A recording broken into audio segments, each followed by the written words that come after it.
separated your deep ball from everybody else? My deep ball, it has a little secret sauce to it, man. Never get too high, never get too low, but just keep moving. The whole story is Carlos never beat me in any kind of sports in high school. Welcome to New Stripe City and the Orange is the New Black podcast. I'm your host, Ace Boogie, joined by my co-host, Zim. Zim, say what's up. Hello, world. How y'all doing this evening? I feel really, really good. This is just an amazing thing that's happening to us, and I just want to thank God for this opportunity. And I'm here, and we are here. The people are here with none other than Hugh Jackson. How you doing tonight? I am doing fantastic, and what an honor to be with you two young men. It is exciting. Oh, yes, we're sir. glad to be in your presence for sure. So first and foremost, just off the back, like I know pre-interview we were just saying, hey, like how you doing? Like, what are you up to? What are you doing these days? Like, take us through a normal day of Hugh Jackson at this current moment. Well, I can't give you a normal day because it's all unnormal. Okay. Right. I'm a little bit everywhere. I'm down at Fox sometimes in LA. I'm in Arizona. I'm in Miami. I'm in Cincinnati. I've been a lot of different places doing a lot of different things. I have a tequila brand going as well. I have a foundation that I'm involved in, and just trying to stay busy until I can get back to football. Boy, I want to get on the grass so bad. It is killing me. For real? Oh, we got to get Hugh back, man. After all that, y'all can go take the tequila brand. Y'all can go do the Fox work. Go do all of that. Let me get back on the grass and do what I do. Hey, look, I know Ace got asked the first question. I don't want to forget this. Before every game, I take a shot of another tequila brand as a ritual. I would love to take a shot of your tequila brand, like for life. You absolutely right, you would. I'm going to tell you why. Because it's 100% USDA organic tequila. Oh, wow. Don't panic, It's organic. And we got them all. We got Blanco, Silver, Reposado, and Anejo. And we got an extra Anejo that's coming out soon. Yes, sir. Tell everybody, the people. Tell them the name. It's called Grand Leyenda. GRANDLEYENDA. It stands for Grand Legend. Satoya family. My partner, he had bought into the brand. He brought me in with him, and we're doing some big things. Matter of fact, we're partnered with the Black Hole and with the Breakers, and so we're doing some good things. We're scaling it like you wouldn't believe. Oh, that's dope. That's dope. So one thing that a lot of Bengals fans always wondered about, we heard about this AJ McCarron trade, and we heard that it was a trade that never really ended up happening. Like, can you let people know exactly what went down? Because we get bits and pieces, but you were there and you knew exactly what happened. What was your aspect of that? Ace, Boogie, and Zim, shit, y'all probably know more than I do. Truth be told. Obviously, it didn't happen the way I thought it was. And obviously, I heard it was a timing issue. Whatever it was, I was disappointed because of my relationship with AJ. I know what AJ could do. I know he would come there and help the Browns organization get to winning. Very talented player and leader and person. So when you combine all those things with his winning mentality from Alabama, with his winning mentality with us at the Bengals, I thought he could come in and help. And we just didn't get it done. No, I definitely agree with that. Like I told a lot of Browns fans, I was like, don't sleep on AJ McCarron, because AJ McCarron almost won a playoff game in Cincinnati. Mm-hmm. You said it, and people don't get that. People don't understand he's a winner. I mean, he won national championships at Alabama. He won some big games for us in Cincinnati. And I think it's like anything. The more you play, the more you surround players with the right people, the better they become. So I think he's in Houston. He's backing up a really good player, but I'm glad that he's still in the league and having an opportunity. Facts. We can't hear you, Zim. Nah, I'm sorry. I'm trying a brand new headset. This is a special occasion. All right, I think I got it straight. But just going back to the McCarron thing, like, what are your views? Like, how do you feel about that season when you look at that 2015 season and you look at the way that it ended with McCarron? Like, how do you feel? Walk us through. How did you feel going out to that game? What was the confidence level going into that game? I think we thought we could beat anybody, any place, anytime at that particular point in time. But that being said, I think the fans would remember AJ was injured. He had some ribs that were an issue. He practiced during the week, but not as much. But he did everything he could to be out there. You're talking about a warrior. That's what this guy was. And he wasn't going to miss this opportunity to go win a playoff game. Didn't play as well early in the game, but boy, started Right. making plays in the second half. Yes, That sir. touchdown pass to AJ Green. I mean, that is a backyard fight between the Bengals and the Pittsburgh Steelers. That's just what that was. And we had a chance to put that thing away. And just unfortunate that the fumble happened and then all the other shenanigans that went on. But at the end of the day, I thought this young man, his value rose that night because he put the team in a position to win. And if anything across the National Football League, regardless of what people thought, you had to look at him as having the potential to win in your organization. And I still feel that way about him today. Oh, facts. So you talked about quarterbacks and the potential to win. There also was another quarterback by the name of Carson Palmer that you somehow, I still don't know how to this day you got Mike Brown to trade that man. But from your perspective, like obviously I know what you were doing because you wanted to get a good quarterback in there. You were familiar with Carson and the Raiders were on the rise at that moment. What did you do to like convince Mike Brown to come up off of it? Because he's a tough guy to convince and you were able to do it.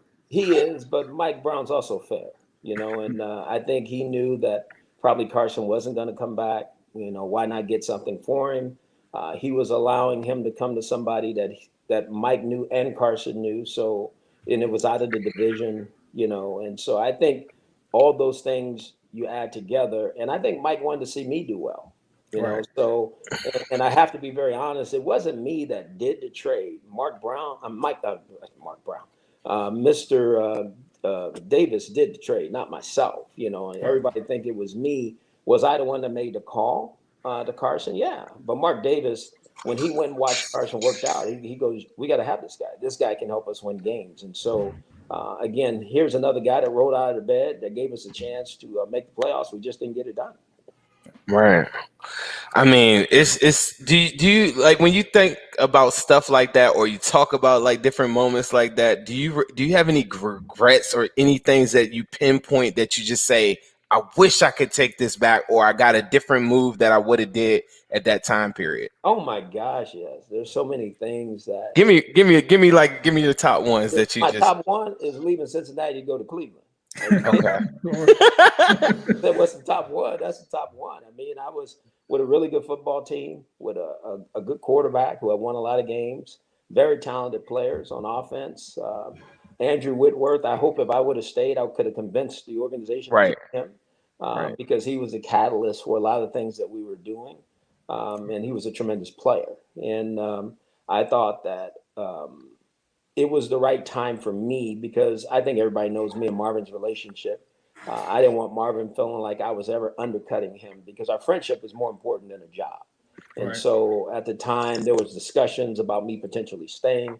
I just didn't feel comfortable with it. I'm very grateful and thankful for the Browns family for extending an opportunity, but I just thought it wasn't right. It just didn't feel right. So I made a decision to go on, but I look back at that and what I experienced there was totally different than what I felt it was going to be like. So I know one thing, we were winning in Cincinnati, and for whatever reason, I could not get that to happen in Cleveland.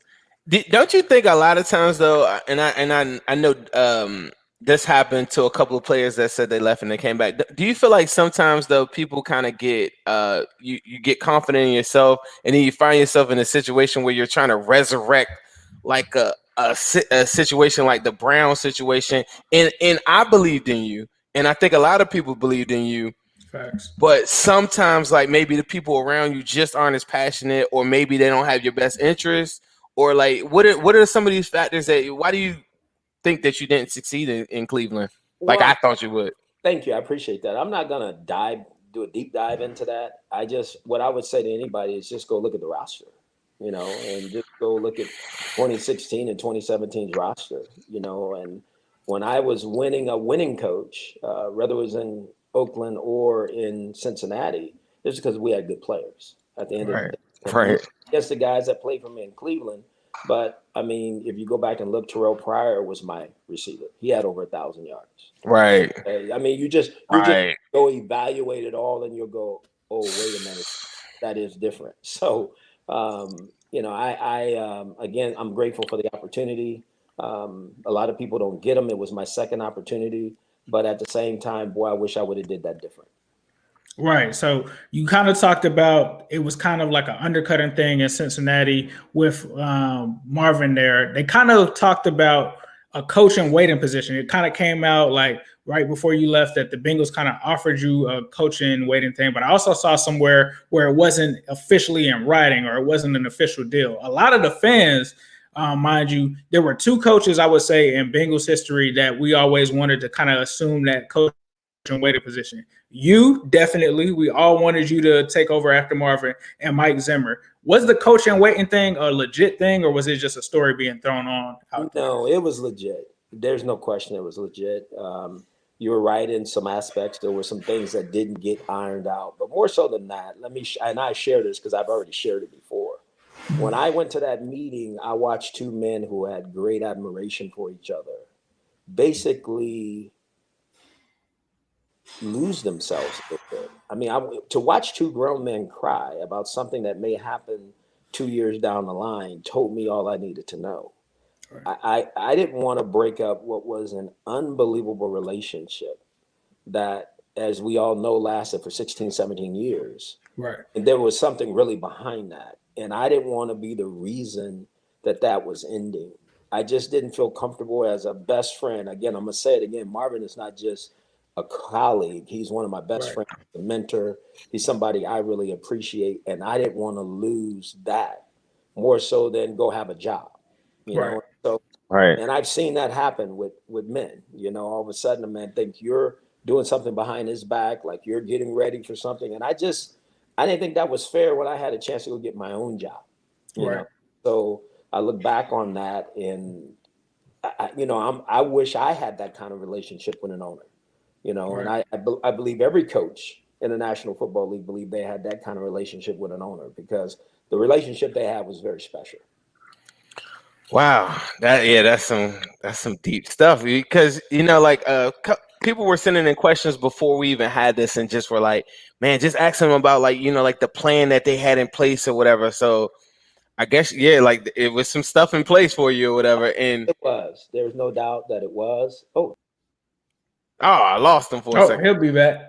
But yeah, we were in the middle of a good part. I felt like people were like he was just pretty much saying like, the plan was in place, but he chose his friendship over like that actual point right there. And that's a crazy thing because a lot of people wouldn't do that. And then he also was talking about his relationship with Marvin Lewis. With Mike Brown. Right.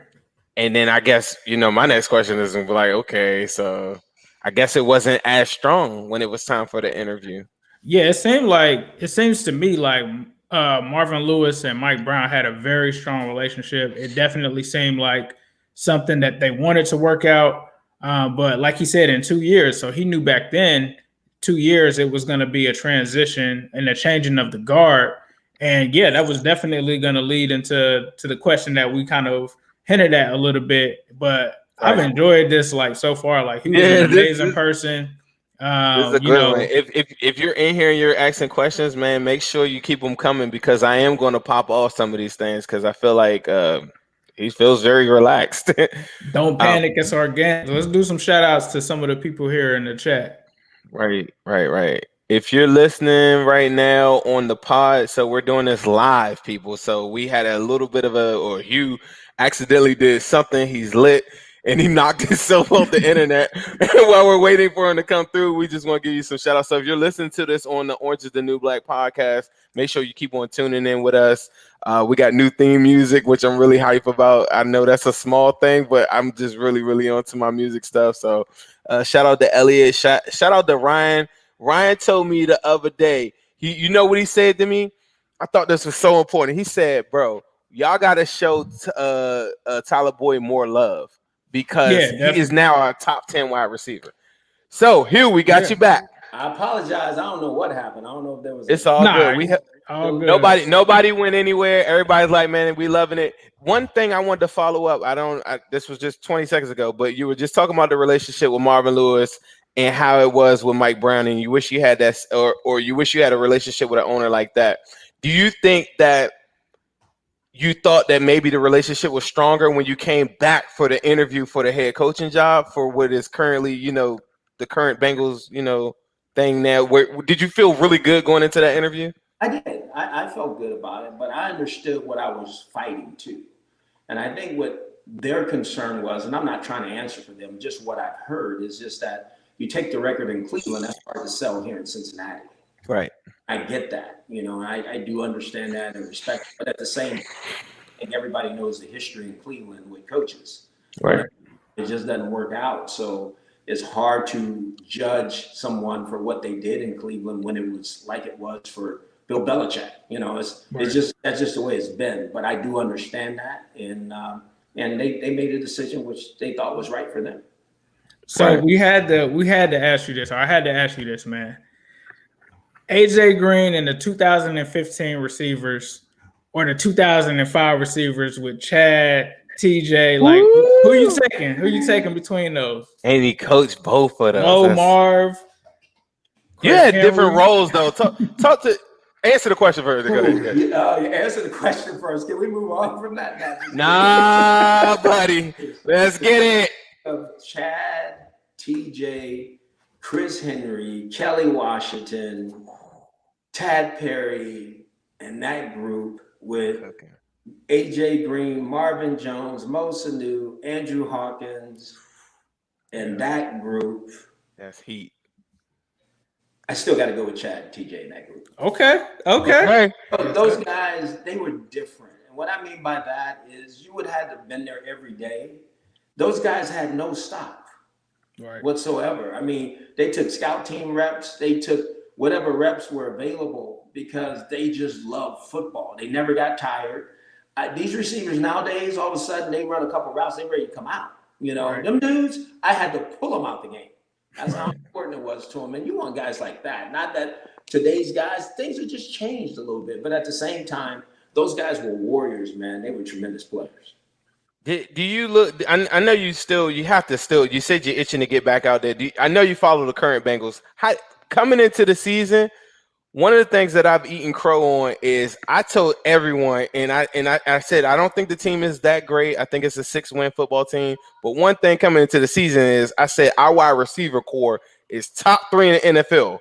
So far, it has not panned out that way. Right. Like when you look at the wide receiver core, do you have like any thoughts on like why maybe they're not?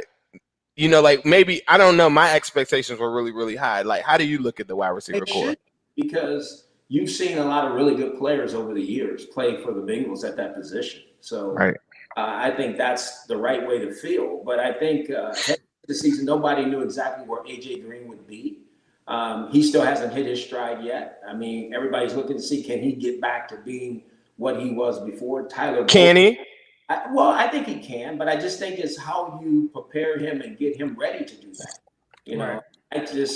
My relationship with AJ was, I'm going to pull it out of you. I'm going to make you do it. And that's just the way it was. And he did, but he had talent. He's a very talented player.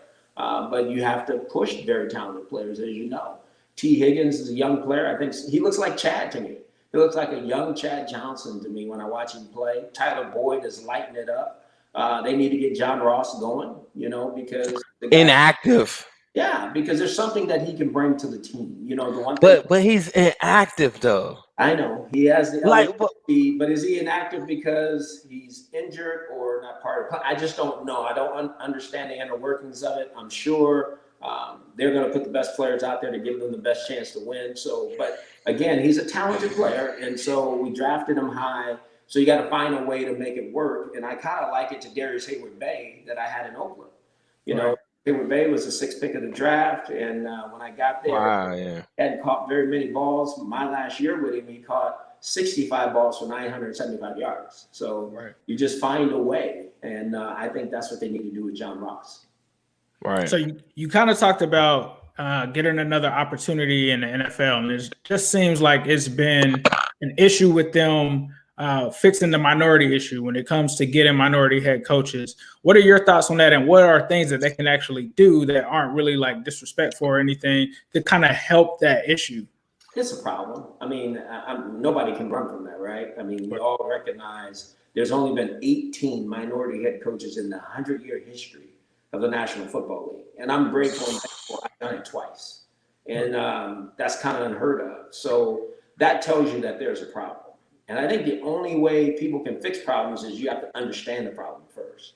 And if you go back to the beginning of the league, and I just got to be very honest, blacks wasn't thought of in leadership positions. There were no in the league, not until 1946, and so after that, then we finally got a couple more. I mean, you got to remember, they were trading players for other players that were minorities, and then you think George Telefero, if I'm not mistaken, I know that's his name, but I think he was drafted in 1946. So you're talking about 30 years or whatever that is before you have a black player.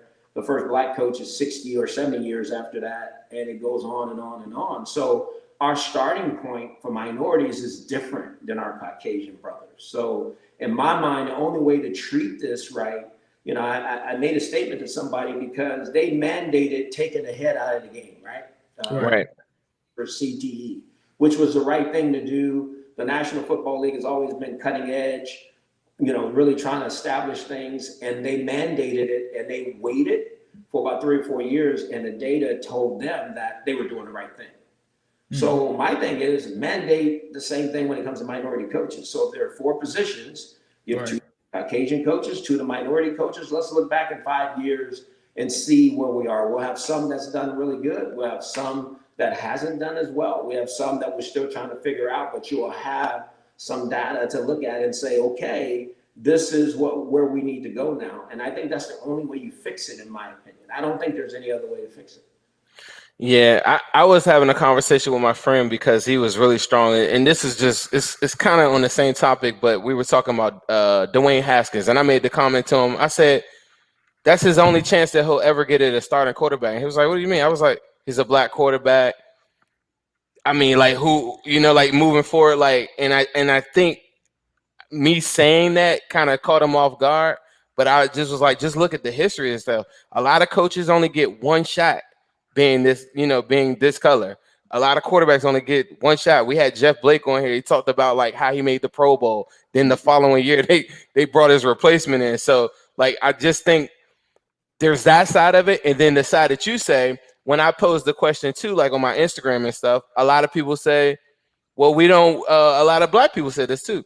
And a lot of minorities other minority groups as well said, well, we don't want any handouts.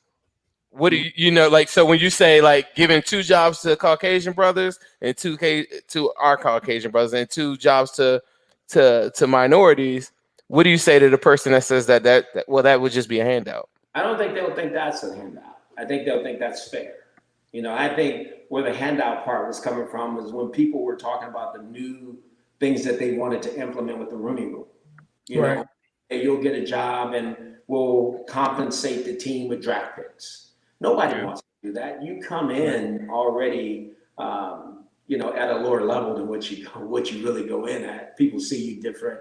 People treat you different because they know how and why you got the job. So your value just plummets. So you don't want to be in that situation. I totally get that.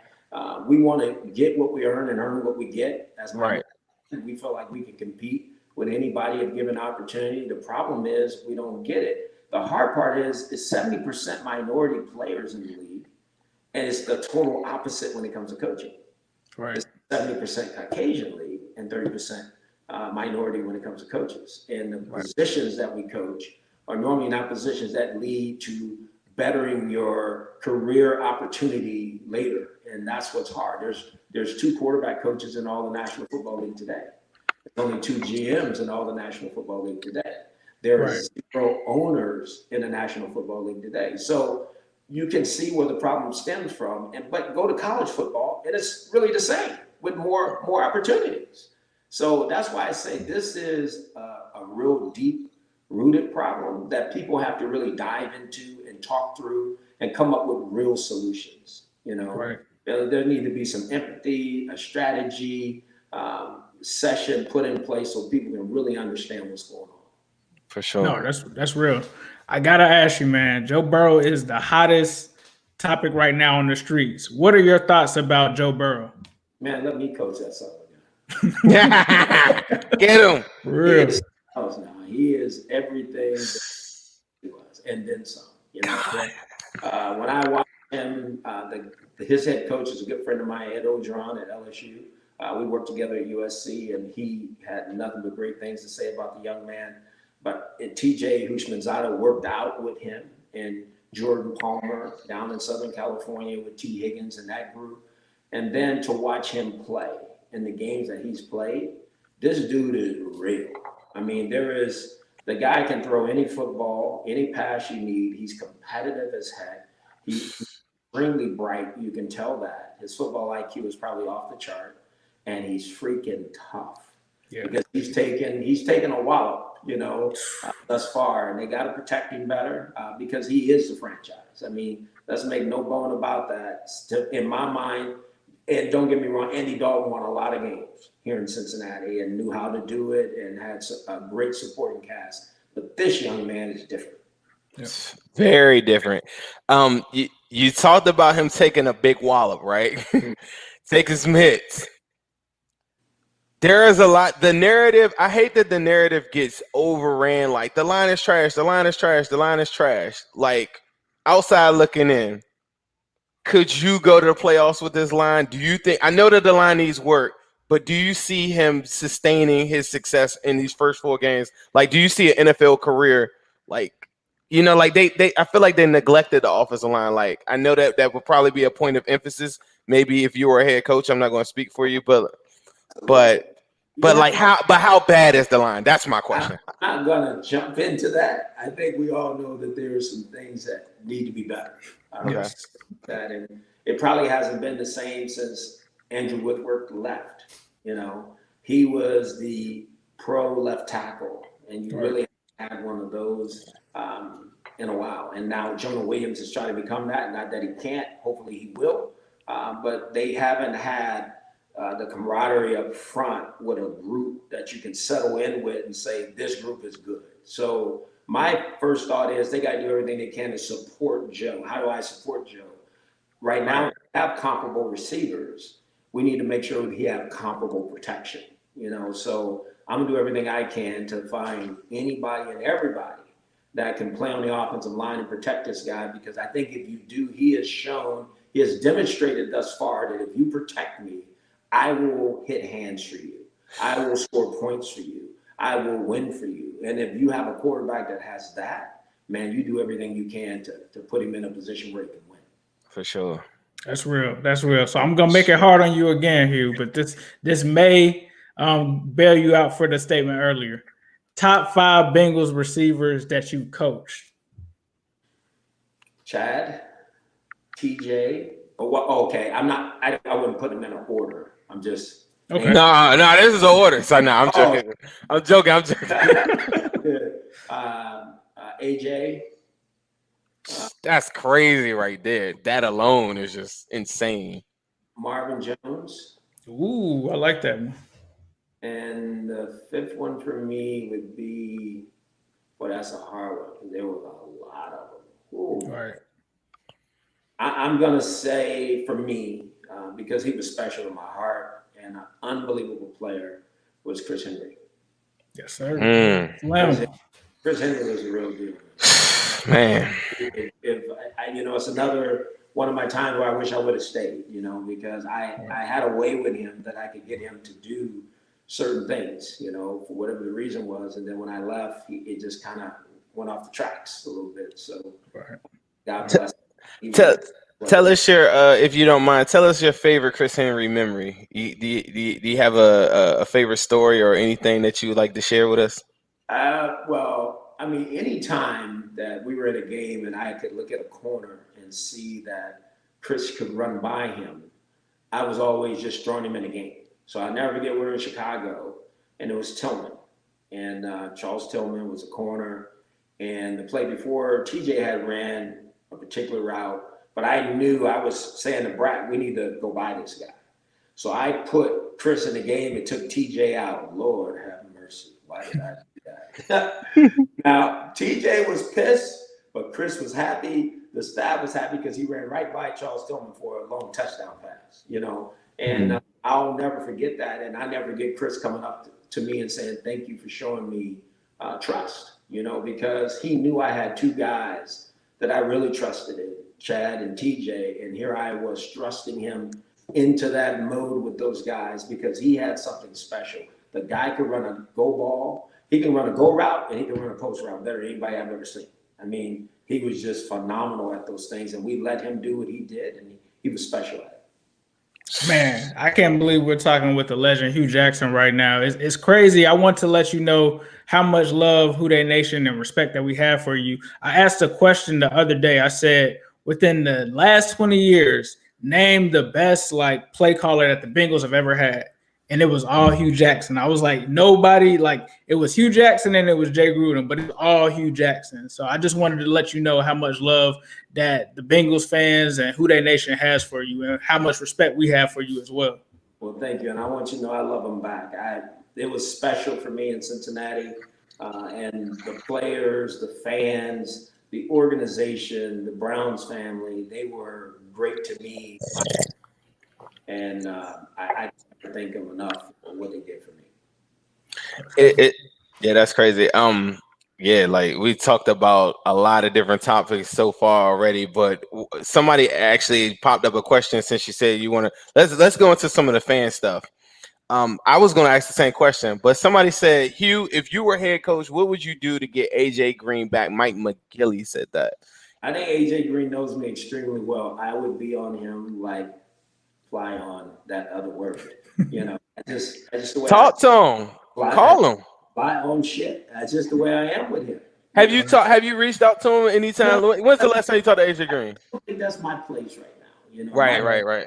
There's another staff. He has another leader. I don't ever want to divide anybody. Yeah. I think, again, I just think he's working through it, but I think you got to push him through it. Now send it through me. I'll call him tonight. I think Green is one of the most talented players in the league. And it's like anything when you've been off a bike, you get back and you ride, but you're not riding comfortably yet. Right. There's some speed bumps and you got to get over them. And to me, somebody got to push him over those speed bumps and push him over them fast so that he can get back to doing what he does. Right, man. Somebody else said, so here's my question for Hugh. Ryan McKeon said this. Did the team believe in Dalton could take them to the Super Bowl, or did they think that he had to elevate games to compensate him? Pretty much could he win a Super Bowl on his own, I guess. Is that I don't think he could have won it on his own. I mean, I think that's obvious. But I think that year of 2015, when we started 8-0, and we were doing some really good things, and then he breaks his thumb after throwing an interception down at the goal line against the Steelers, I really thought this was going to solidify Andy's legacy at the Bengals because I thought we were going. Right. I really thought we were good enough on offense, defense, and special teams, and especially with him because he understood the system. He had more experience than AJ, so he could see things a little quicker, and he was playing at a very high level when he got hurt. right?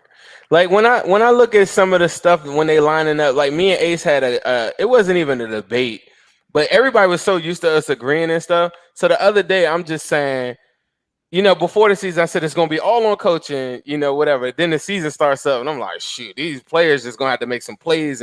But so last week, me and Ace got into it. He's saying, well, the coaching needs to be better. And I'm like, well, there's plays to be made. There are plays that need to be made. From a coaching standpoint, draw me up something. Like, you got some creative shit.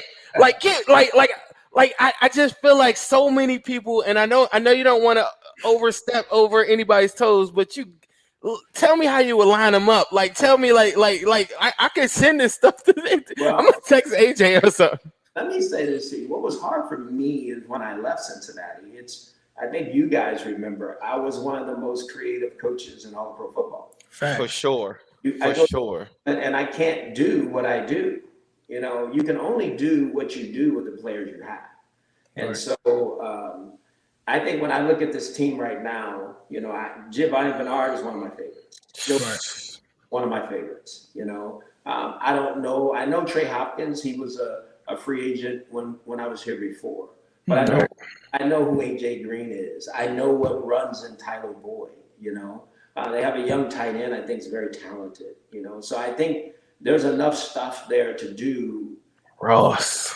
A lot of different things But in order to do that, you got to be comfortable and confident in what you're doing, and the players have to be comfortable and confident in it. And so, regardless of what that is, whether that's not coach's forte or that's not, where he's cut from, I think he's trying to do the best job that he can to put a winning team out there and get these guys to play well every week. And again, I'm sure right now he's turning up the heat as much as he can to get these players to be all they can be.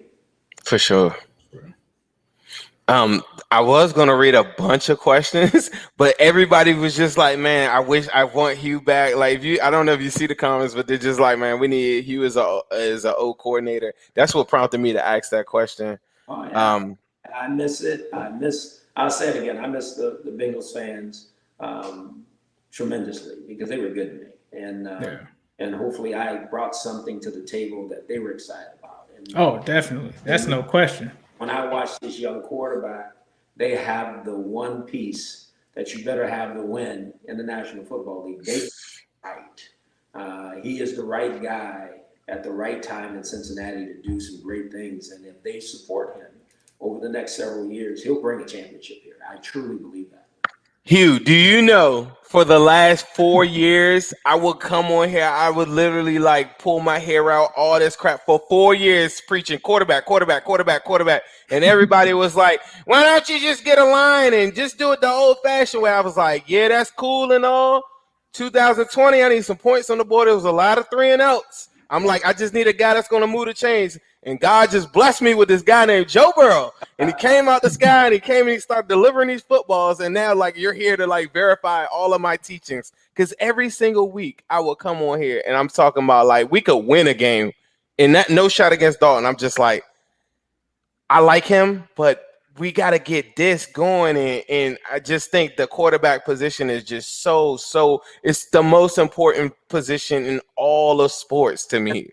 Yeah, and get that. I mean, you can see that throughout the National Football League. The teams whose quarterbacks are playing at a high level, they're playing well. And the teams that are not, they're not. I mean, you look what Dak Prescott's going through. He just needs a defense. So everybody needs. Right. As long as they're not saying he needs an offensive line, then he's got a chance. We just need to continue to put as many talented players as we can around Joe Burrow and watch what he does because he's a winner. Definitely. Last thing I'll say about him that really drives me about him that I love, it was after the week before this game where he's tired of losing. Right. He's not used to losing.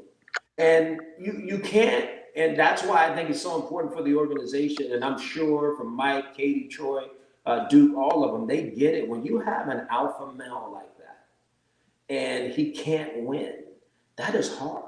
Right. And if he sees why he can't win, that's even harder because he's built to win. He's not built to lose. Right.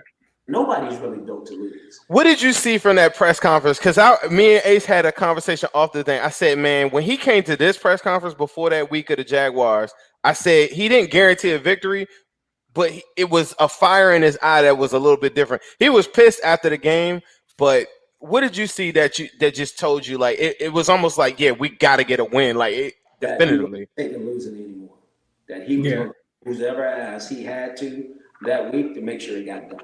Right. That's what he did. And when you have a quarterback like him, it empowers your defense. It empowers your special team because they want to get the ball. Because they know he's going to go do special things. The throw he made on a corner route to I think it was to Higgins. T. Higgins, yeah. Was he dropped in there? Dropped right in there. Kind of throws. Right. You see those kind of throws from the great ones. Right. Those kind of throws from the normal NFL quarterback. They don't make them. They just can't make those. He can't. And you guys are all witnessing it in real time. I mean, this is really happening. And that's why it's so important that we protect this guy because you're talking about a 10-year window for this guy special for this organization, and they got to make that happen. So I got to ask you, Hugh, I feel the same way about this matchup coming in with Joe Burrow taking on the Ravens. Do you think that Joe Burrow can beat the Ravens this weekend? Oh, I think he can beat them. I think they have to have the right plan and the right strategy because again, they will walk in this game, and where they're not as strong at, that's where Baltimore's strong. So how do you negate their strength? You got to find ways to keep Baltimore off of Joe Burrow, because they're going to walk into this thing and they're going to make it like, we got to get Joe Burrow. I mean, everybody's got to understand from here on in, the target is not the Bengals, it's Joe Burrow, because they have to get him stopped, because if they don't, it's going to be a problem. That's real. Right. So when we started off this, and we're going to come to a close because I want to be respectful of your time. When we started this off, you mentioned that you're itching to get back out there. Oh, yeah. At what role, like, would you be? It doesn't matter. I don't. But it has to be the National Football League. Oh yeah. I mean, it's going to be wherever. You know, coaching is just. That's crazy though. Leading men is in our blood. You know, when you do it, I've done it. It's what I know. You know, so I want to get back to doing what I do, which is leading men, getting them to follow a vision, believe in it, and make it happen. And because I think I can do it. I think I know how to do it at a high level. I think I can get men to follow me and believe in me and produce for me. So I just need another opportunity to get back on the grass. What it is, I don't know. How it's going to unfold, I don't know. But I know it's going to happen. That's for sure. For sure. Definitely needs to happen. He should have a job now. Would you come back as if the opportunity presented itself? Would you come back here as an offensive coordinator? Oh, absolutely. Oh my God. Yeah. Okay. Yeah, I mean, I know what the stands felt like when we were doing the things we were doing, and the people screaming and hollering and not leaving because they didn't know what was going to happen. You know, and what this is all about. It's a performance business, as we all know. And people like to feel good about their team and what their team is trying to do. So, no, I would in a heartbeat. Man, Ace, do you have anything that you want to close us out with at all? Like, I just want to say thanks you for taking the time out to come on here, man. You're, like I said, the legend Hugh Jackson, ladies and gentlemen. Smart football mind, definitely needs to be employed. So I look forward to seeing that happen in the future, sir. And thank you for joining us tonight, for sure. Hey, thank you, man, for the opportunity. First and foremost, I think what you guys are doing for the Bengal fans is outstanding. Keep doing what you're doing. Take it to a whole different level. And I'm telling you, get ready, because Joe Burrow is going to take this team to a Super Bowl. Yes, sir. It's just in his blood. The guy don't go and win a national championship game and not have that fire in him that burns. There is a fire that burns in his belly, and that's why he's losing. And that's what everybody's got to understand. So everybody's got to support him. And when that happens, the Bengals going to go to a whole different level. Yes, sir. Man, that, ladies and gentlemen, was the great Hugh Jackson. I am like praying that he gets an opportunity somewhere so he can make me look very, very smart, because I've been like, you know, like I just want some crazy like formations. I want all of that stuff back in the league. Please make sure you guys follow him. Check him out too. Please tell everyone the name of the tequila. Please, everyone that's watching, drink responsibly. But Hugh, please let them know the name of the tequila. Brand Leander Tequila. We have every brand. I hope someday I can get it in Ohio. The Ohio liquor laws are really different, really stringent. But we're in Florida, LA, Las Vegas. Check it out. Black Hole. There you can have it shipped to you. And you just said something that's really important. Please drink responsibly, especially with this pandemic that's going on. Sure. Stay safe and keep on rooting for those Bengals, man. Let's get some wins. Yes, sir. That was the Orange is the New Black podcast with my man Hugh Jackson. It's been a beautiful night, beautiful moment. We are like really, really, really happy about this. Signing out now, guys. Who they?